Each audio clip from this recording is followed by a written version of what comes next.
ট্যাপেটের যদি শব্দ না যায়, গাইডের যদি শব্দ হয়, তখন কিন্তু আমরা এইভাবে ভাল্ব এদিক ওদিক করে দেখতে পারি। ভাল্ব কিন্তু যখন বসবে তখন কিন্তু বোঝা লাগবে যে গাইড করতে হবে, এই যে এরকম।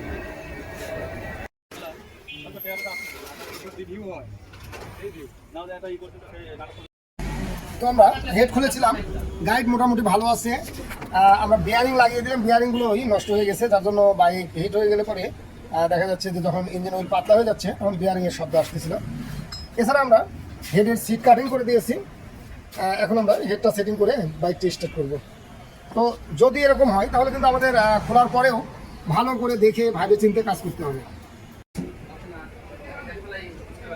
এছাড়া রকারের এই বলগুলো কিন্তু বাদো করতেছে, অর্থাৎ এই রকার পরিবর্তন করে দিতে হবে। আমরা নতুন রকার এখানে সেট করে দেবো।